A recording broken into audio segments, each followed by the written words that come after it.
I'm also known as Zoetry, because I read poetry.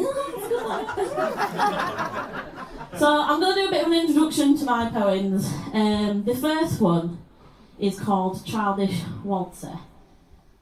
And it's about not wanting to fucking grow up, because I'm 32, and I don't like it.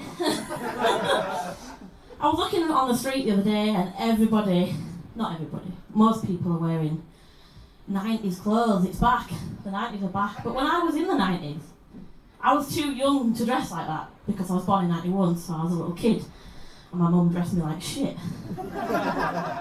So now I feel like I'm too old to dress like that, because people in the 20s are wearing the clothes that I was too young to wear in the 90s. So where the fuck do I fit in? I'm in this weird zone of like being an adult, but not feeling like I want to be an adult. My mum and dad moved to Bridlington from Horsforth in Leeds, and that's where I spent a lot of my holidays as a kid. So now, every time I go and see my mum and dad, I'm reliving my childhood, and I don't want to grow up even more.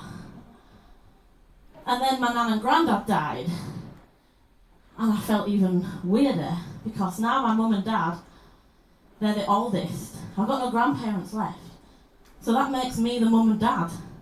Like, I don't want fucking kids, like, this is weird. This is so weird. So, this poem's about wanting to spend my time in my 30s like I did when I was 10, at the seaside, going on waltzers, not wanting to grow up. So, here we go. I'm not a fan of having children, and I realise it's because when I'm on the 2p machines, I want the tacky prize. I still get joy from that silly shit, so fuck it, I'm going home with it. And like that dusty keyring, I feel stuck in a retro system.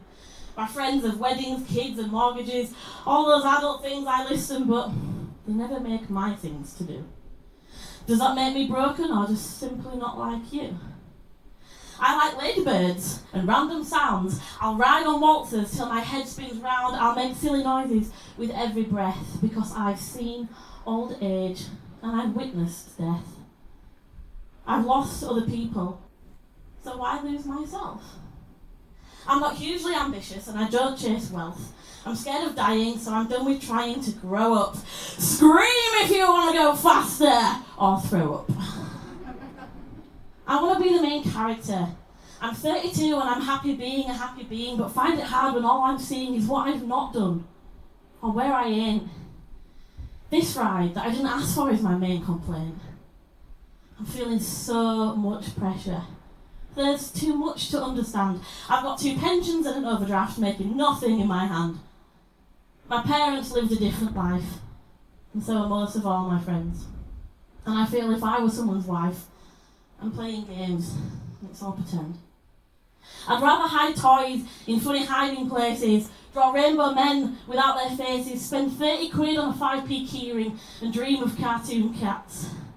What is life? Is it all of this, or can it be some of that? Because I know what you look like when you die, and we're all made of wax. It doesn't matter if you tick those boxes and learn the history of tax. Your heart doesn't beat forever, and then your life is done. So let me choose what mine should beat for. Let me just dance to the silly drum. Thank you.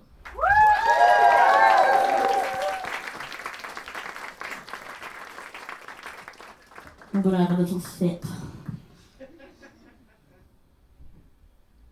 Let me whistle. This next poem's absolute filth. It's about shagging, so if you don't like shagging, don't listen. It's called 10 Crescent Moons. When I bite my fingernails and spit out the whites onto the bed, I leave 10 crescent moons in your dark sheet sky. I leave you with dew, the trail of where I slid away from how you made me feel. Goodbye. You'll see me again when you empty your bin and the condom stuck to the bottom. Should have put a bag in it, you prick. I wonder when your cat hooks up that hairball, does it remind you of me gagging on your dick? I see remnants of lubricated yesterdays in today's crotch when I go for a piss, a bliss. Makes for better reading than hello. Because my goodbyes are a disgusting deposit and our memoirs are sticky down below.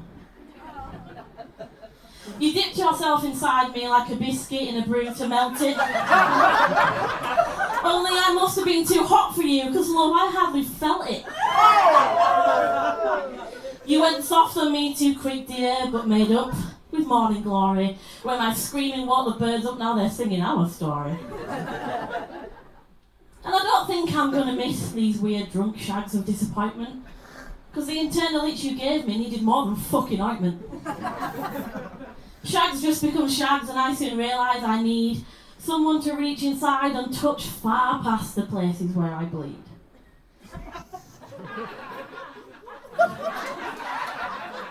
I want somebody that fills more than the space between my legs. Not you, but God loves a trier.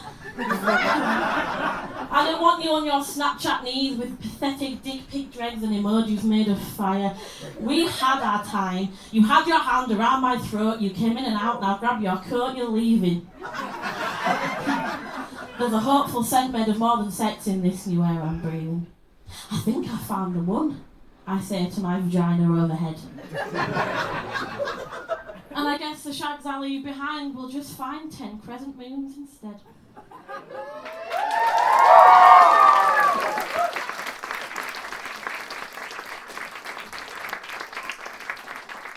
Told you it was filth. I do bite my nails though, it's pretty bad. And I do spit them out sometimes as well. It is what it is, isn't it? This next poem is called Safe Sex with Fruit. And it's about all the things that, well, I didn't get taught at school. I don't know what the curriculum's like now, because I don't have kids. So, yeah, this basically is about everything I think we should get taught and we don't. It seems crazy we get taught how to put a condom on a banana but not how to get a mortgage. Like, I can have safe sex with fruit for the rest of my life, but I fucking have nowhere to live. Sex education, not just a Netflix show. At a time where we should learn such things, did the teachers even know? I had a friend at 15 who thought girls literally pissed blood. Why weren't lads taught what happened to me but learned to please them? That I should. Why were so many of us unaware the clit was on the inside too? That's a big part of my life, for fuck's sake, and I learnt that at near 32. You had time to teach me percentages, but I had a third of my fingers inside. Wondering why some girls don't come just from that, and when most said they did, they lied. I learnt Shakespeare, but the language of love is far more complex. We should have learned that an orgasm doesn't mean it's the end, because there's no grammar or full stops in sex. I learnt the art of subtraction, but I wasn't taught how to grieve. I wasn't taught how to block out that thought I get when I'm just about ready to leave. I can tell you the chemical symbols on the periodic table with pleasure, but they didn't teach me the meaning of gaslighting when love left the table altogether. Drugs are bad. Talk to Frank. Look in my suitcase of tricks, where teachers share horror stories and we look at fake pills and they hope that some of it sticks. But they don't teach you first aid, how to support a friend, and who to call. They give you the map to avoid the cliff edge, but taught us nothing of the fall. Teach us real life, how to speak in a job interview, how boys should cry, consent, how to change your fucking tyre, how to look after our elderly, live in the wild and make a fire. We're a generation of latex fruit children, nervous about gender and money. I make jokes about it naturally, but damn, this shit ain't funny. At least I learnt a sense of humour, something the curriculum didn't nourish. Being unprepared for the chaos of life is where my humour really flourished.